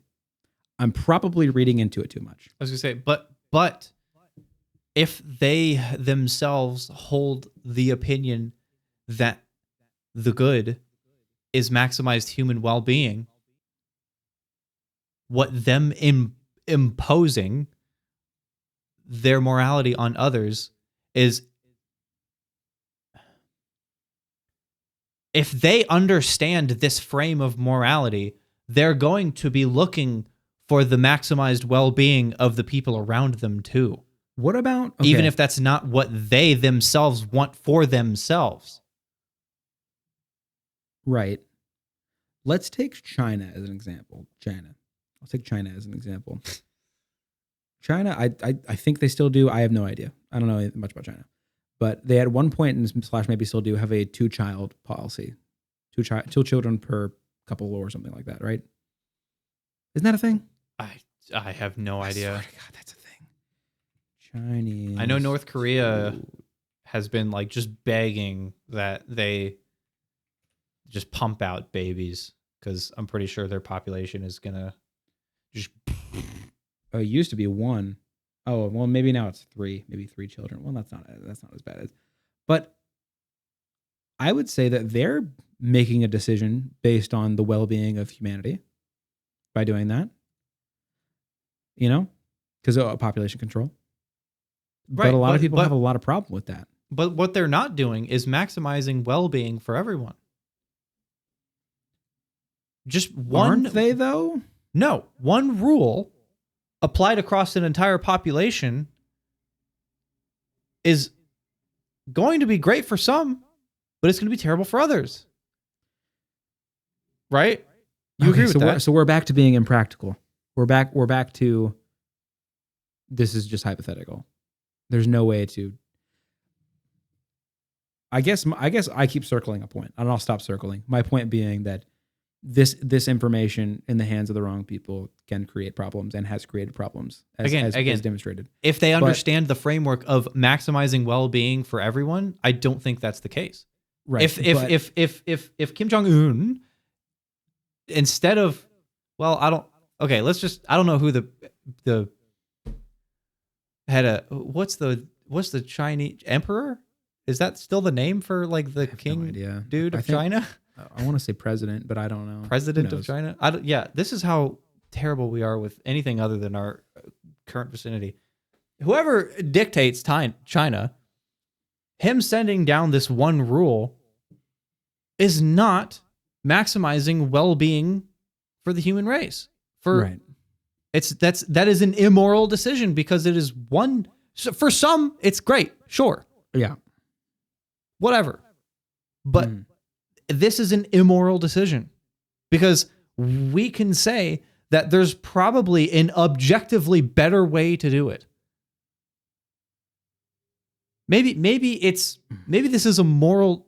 do you understand what I'm saying here? Again, you keep asking me if I understand. I do. I'm not on board. That's the thing. I'm not on board. Why? How? Because you think that this can be in the wrong hands, can be used poorly. Well, and that's a part of it, but I also still think that... Well, okay. My overarching problem, regardless of, or aside from the wrong hands or practical applications, let's just get practicality out of the situation, because this is never going to be practical. Nothing about this is practical. So let's just get it out of there. Let's be done with it. Rid of it. Okay. I still see some problem with defining the best good. And I understand the idea of peaks and valleys and individual ideas across cultures and whatever, and how their good, their good might be here, but they're missing out on what's over here. I get it. I just think that that's, again, we're talking about all these different people and individual cultures and all these things, and they're good versus this good. And it maybe it's not maximal, but I think it's almost like a mixture of the two. It's like maybe there are objective things that are worse and some things that are better, but relatively, the peak is relative. I guess maybe, I don't know. Yeah.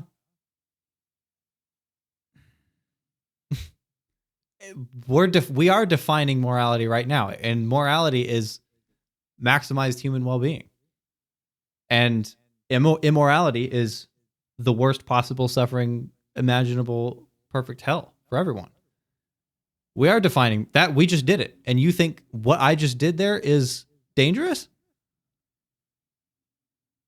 Say it again. What was the you what said did we do? you said define you said you have the problem with defining morality, defining it, and I just did. I just defined it as what I just said. Up is good, down is bad. Defined. Definition of morality is human well-being at the top, maximize suffering at the bottom. And that you have a problem with that?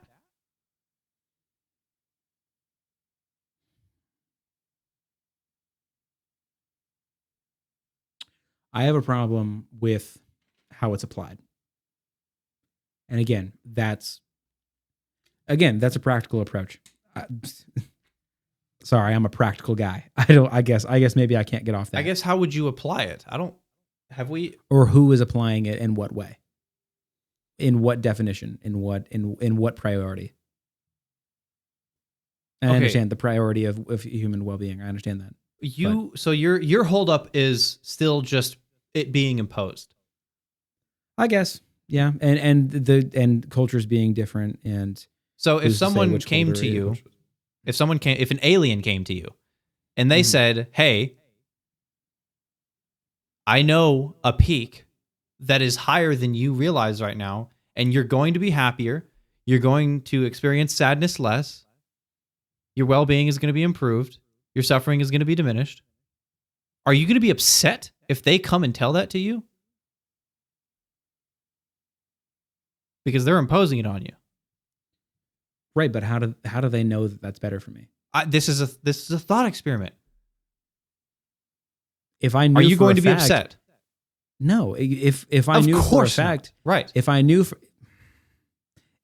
for a fact and could try it out or whatever, and I knew that it jived with me, then sure, that's totally fine. Now that's my peak as defined by me. Yeah, sure. Your well-being maximized, sure. So where does that leave us? That doesn't do anything. That just crumbles the argument, the problem that you had with it being imposed, because you just said you'd be okay with it. And anybody in their right mind, again, we're going to discard psychopaths here and people with brain damage. Anybody in their right mind is going to say, yes, I want to be happier. I want to have more well-being. I want to have less suffering. I want to feel less pain. Anybody. Right, but then it gets, again, practically speaking, it gets down to the problem of hot debates, right? And imposing, instead of just meaning presenting an idea, it means legislative power. It means rules. It means laws. It means what we have currently. Yeah, which is a bad system, inherently flawed system. Right. So it's probably not as morally good as it could be.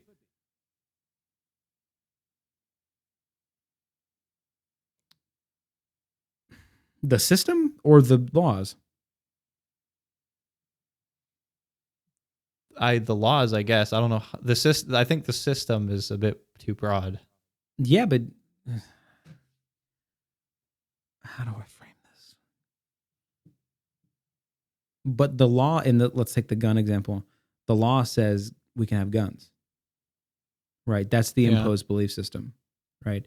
But then Europe steps in and says, "No, and we should put a guy there to change that because of our belief system." Now you got people upset. And that's no longer the ideal for them. So they're okay. People, do you think What I'm trying to get at is that literally zero of anything would ever change. Ever. We already do this. Mm-hmm. We already act as what we see as the best decisions for the most people. We already do that. Mm-hmm. So what's the issue here?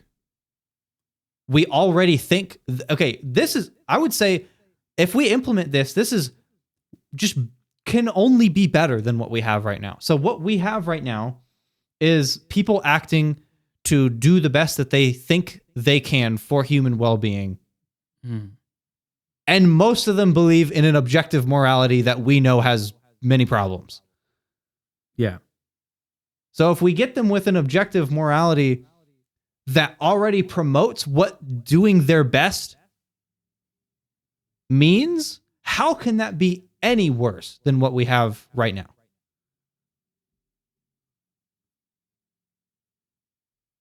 What we do now is, I think you're right, making decisions for the betterment of humanity, or or the best for the most amount of people, or whatever. I think that's fine.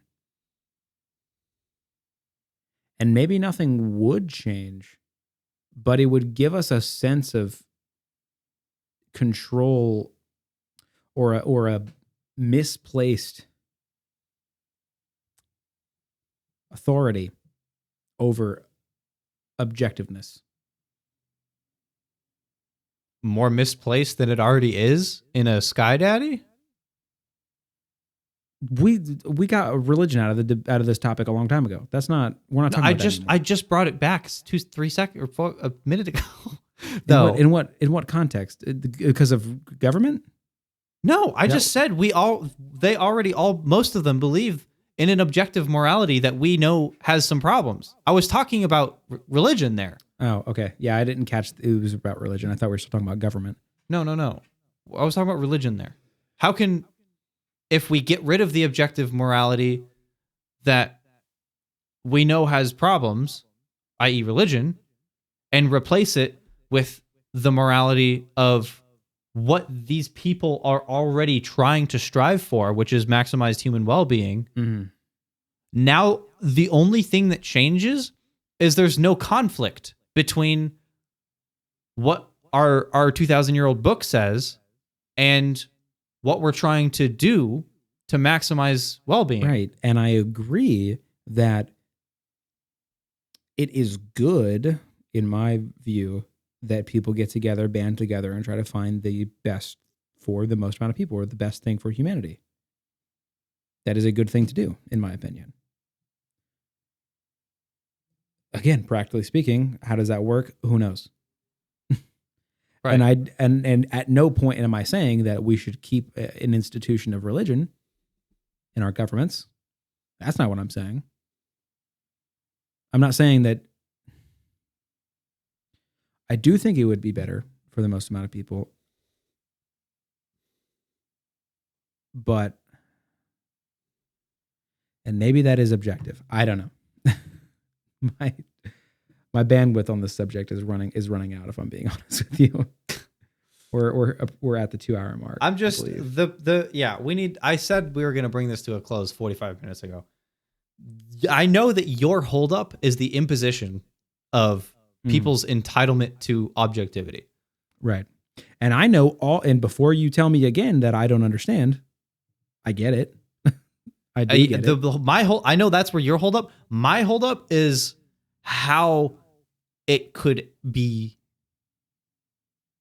when it's not misinterpreted, when it's not when the morality is conceptualized and understood as everybody else has their own peaks, you know?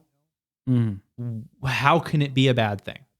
How can it be a bad thing that it's imposed? That's why I brought up the alien that's coming to you with this information. That's my holdup. But if we're gonna talk, right? So who defines the best, mostest good? We already are trying to find our best. Nobody knows. We're trying our best. There is no one person that sets the stage. That's the whole point of this.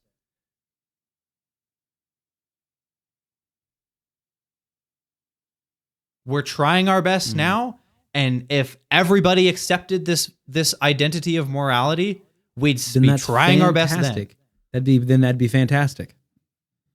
Wait and see when that happens. But yeah, that'd be fantastic. Well, that's likely not in our lifetime going to happen, but I'm struggling to see where the negative part comes in.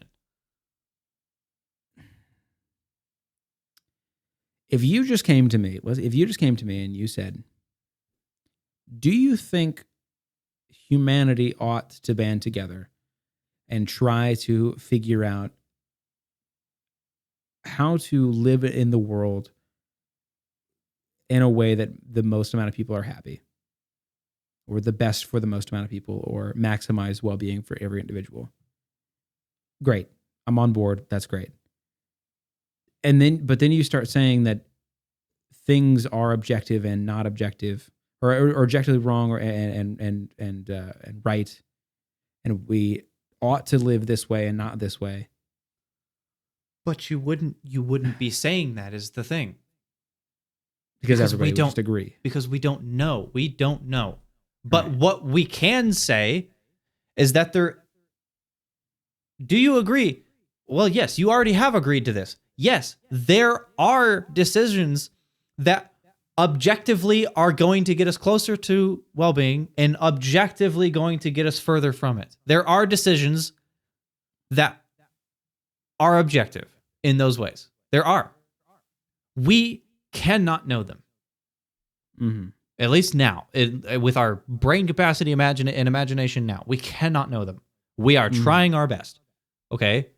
But that does not mean that a decision that we make isn't objectively going to get us closer or going to pull us away further.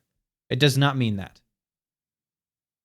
That does also not mean that because I have my idea of what is objectively best for me, I'm going to impose it on other people. What I am going to do with this knowledge is try to get them to their highest state of well-being. Mm-hmm. And the next person, and the next person, and the next person, and societies and cultures in the world. And everybody is good and bad as determined by them. Yeah, mostly. Except some people, to some degree, except back to the radical parts. Yeah, except radicals. They don't know what they're missing, or they are psychotic. There are going to be people that don't know what they're missing. And so basically, except in, so you just said every individual, peaks, valleys, every individual different, right? Good versus bad defined by themselves, more or less. For the average Joe.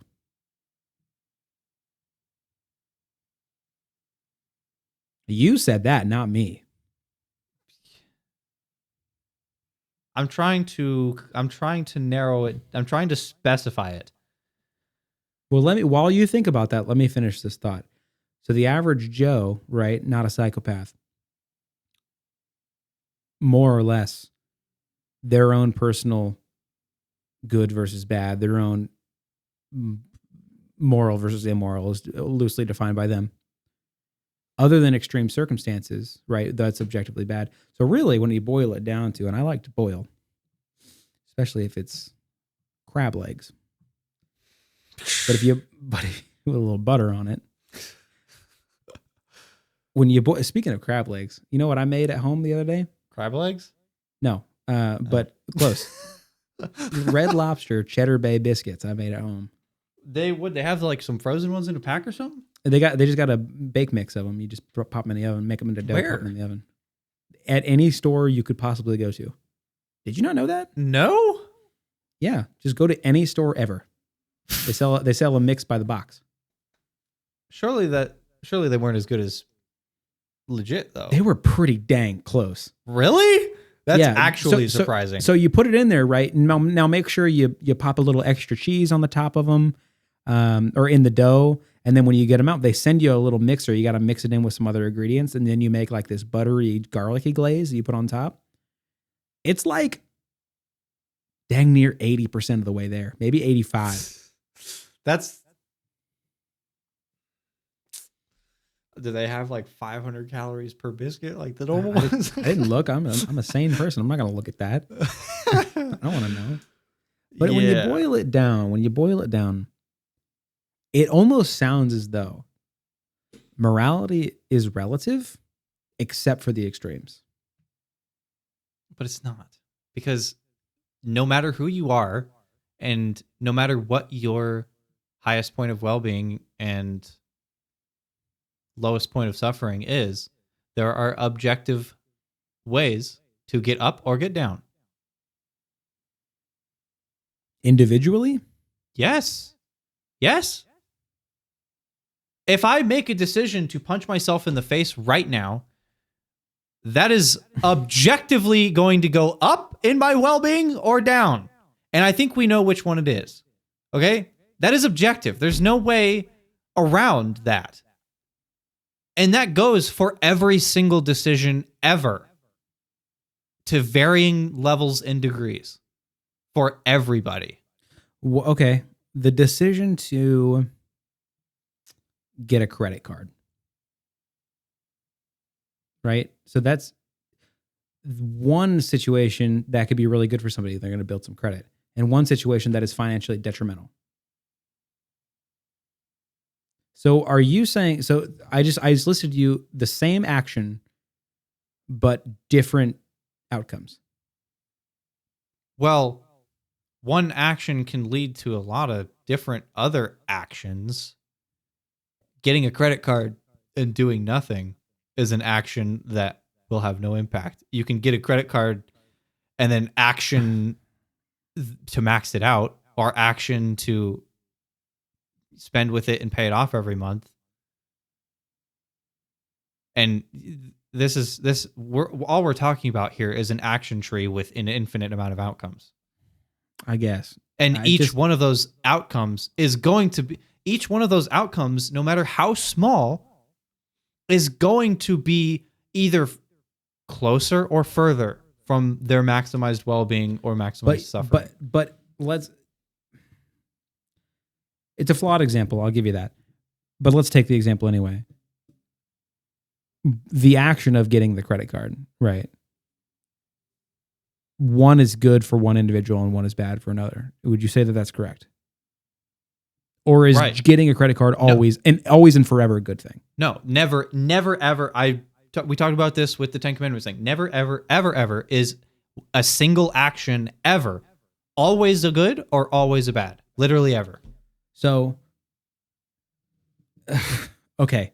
So your point to me right now is that per person, there are objective good and objective bads.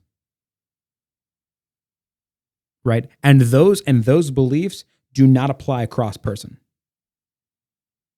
Necessarily. I was going to say there can be similar there can be similar belief systems, and there could be some beliefs that work for a lot of people, but it's never universal, right? There's always going to be people that the objective good is maybe bad, or the objective bad is maybe good, right?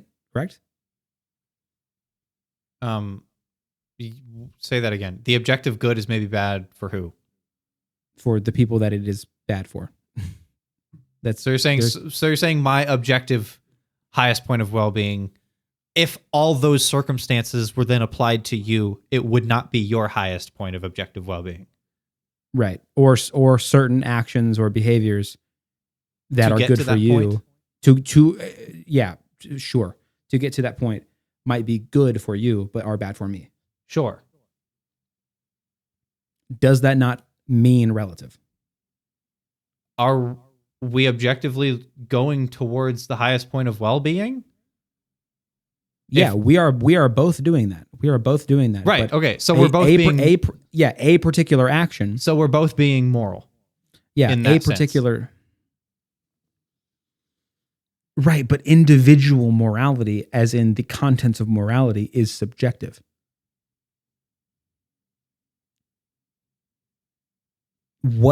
How you achieve that is subjective. It is relative. Okay. Yeah.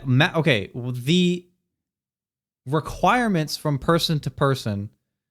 How I understand this, again, this is just a surface level understanding of this concept. But how I understand this, Yeah, and this is also a surface level rebuttal too. So I mean, take that. Yeah. So how I understand this is, yes, my highest point of well-being might not be your highest point of well-being, and the actions that you and I take to get there might be different. Again, when we're talking about major scales here, and yes, that does not mean relative. Okay? It morality is individual.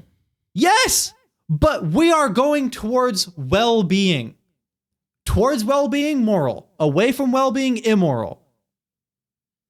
So is the whole point, is the whole point just it is good for people to be the best good that they can be, no matter what that is? Or the most maximized? Let me go back to the way I started it. The whole point of this is the worst possible suffering for everyone is bad. The best possible well-being imaginable for everyone is good. On an individual scale. But also across everyone, yeah. That doesn't compute. You lost me. Okay, on an individual scale, maximized well-being, if everybody individually is maximized well-being, that means across everyone. Yeah, but in different ways. Sure. Different avenues to get there. Sure. Which means the way how people become maximalized is relative to the individual. That's what that means. And you can't argue that because this is just linguistics. That's words. Those are words. Those are just, that's just the English language. Well, I didn't think there were anything other than words. That is the English language. And if you would like to dispute that, you can take that up with, I don't know, somebody who speaks English better than me. I don't know.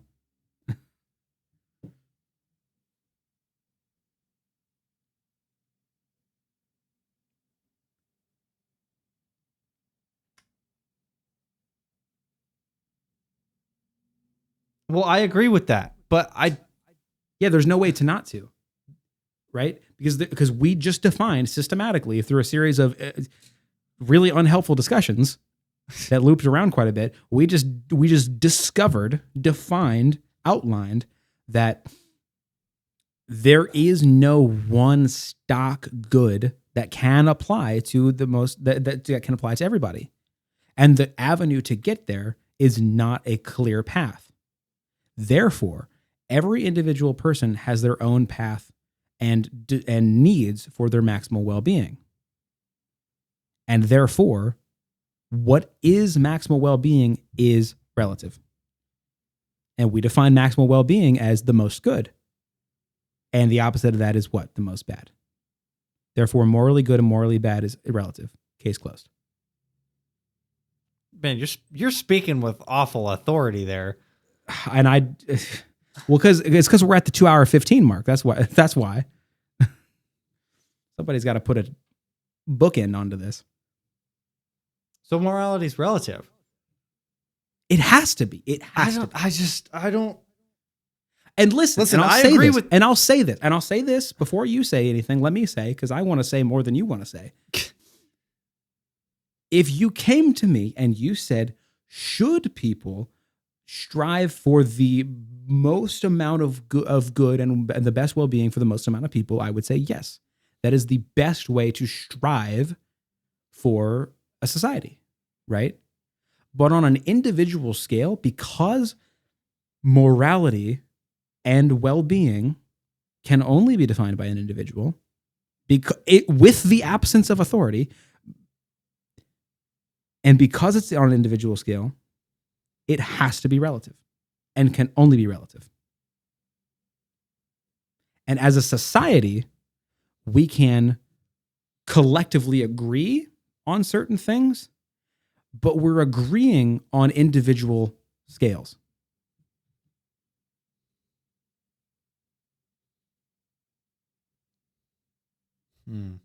See, I agree with all of that. I don't know what Sam Harris would say to that. Let's get him on the podcast. Because, shit. Yeah, if we could get a freaking philosophical kingpin on the podcast. As confident as I just said all of those things, Sam Harris gets on the podcast, I'm decimated. And I know that. Like this guy's written a book about it and had this opinion for and again, that's me reacting to your limited understanding. This is my, and like I said a freaking hour ago or more, I am yet to be convinced that morality can be objective. But I feel you and I are just really good at arguing with each other from viewpoints that we don't necessarily hold. Yeah. I'll say this. I was a little bit swayed by some of the things you said. What I just said in my closing argument there, I feel personally is the most compelling. That is the most compelling to me. But we agree that sure, well-being and suffering as defined by morality and immorality respectively is defined by is individualized. Yeah. But we can also agree that the individual and the decisions that they make objectively will either get them closer to the well-being or further from it. Of their own person. Of their own personal. Yeah. Of their own personal maximum good and bad. Everybody is an independent spectrum. Right? They're up or down, right? But those individual spectrums are relative to their own circumstances.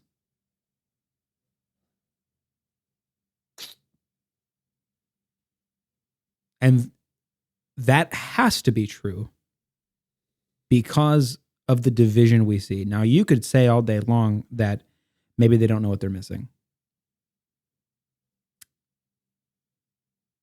I think other than in the most basic of ideas, as in well-being being defined as shelter, food, clothes, depending on your culture, but shelter and food, right?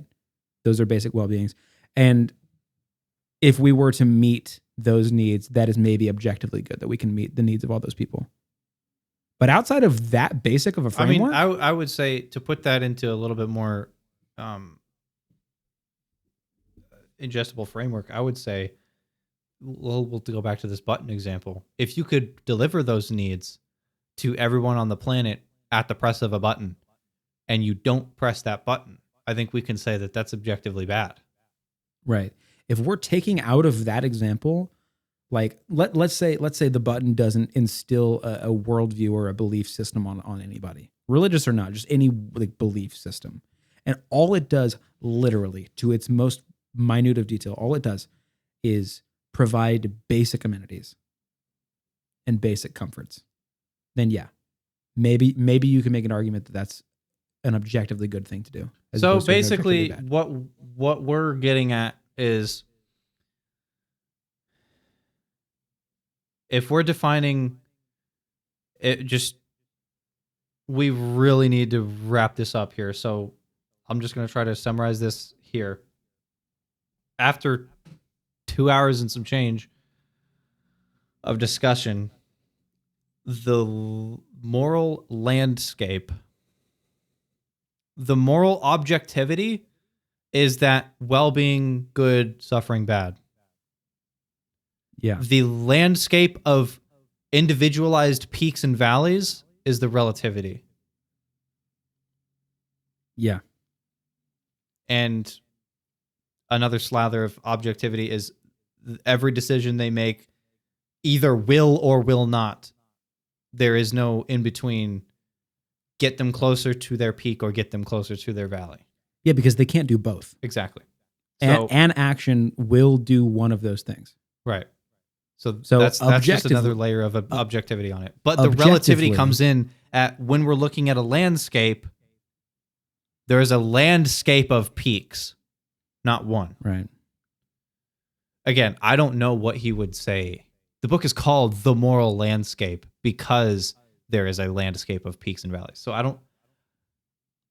don't know what he would say to that, because you and I can agree on the well-being, good, suffering, bad as moral, immorality, objectivity basis. Like, we can agree that objectively good and bad, but I don't know what to say to the relativity of individualization. And the unfortunate thing, at least in my opinion, the unfortunate thing when it comes to the debate of objectivity, is that relativeness across people is maybe the most important component. Because that's how you make decisions. You can't unify if good versus bad is not clear. The relativeness of people makes unification impossible.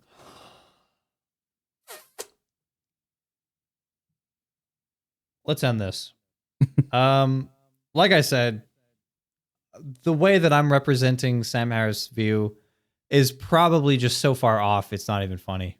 Like, and I even read a whole book about this guy's view, and I still don't fully grasp it. I just have a surface level understanding of it, I think. And I don't fully, I guess, under the relativistic peaks standpoint, I don't fully buy into it, despite how much I agree with it. So, yeah, like I said, you and I are just outstanding at arguing with each other over viewpoints that we don't necessarily hold, just like the omniscience under a God argument. And I said this at one point. I said that there were certain parts of that argument that I was swayed by. And likewise, as you're saying now, the part of the relative individual spectrums you're swayed by. So it's clear that there's room for further discussion or further understanding. If we get someone that has actually put some real thought into something like this, we probably will come across viewpoints that we have not considered. In fact, I guarantee it. So just like I said at the end of some other previous episode, we just are dumb. We're just a dumb bunch. So big topics, little brains. Yeah, just the things that we talk about are so far above and beyond our comprehension, but we're going to talk about them anyway because they're interesting. So anyway, we need to end this. This is a long episode. Just if you watch through all of this, kudos. You deserve something good. You deserve the highest possible well-being imaginable. We'll talk to you next week. See ya.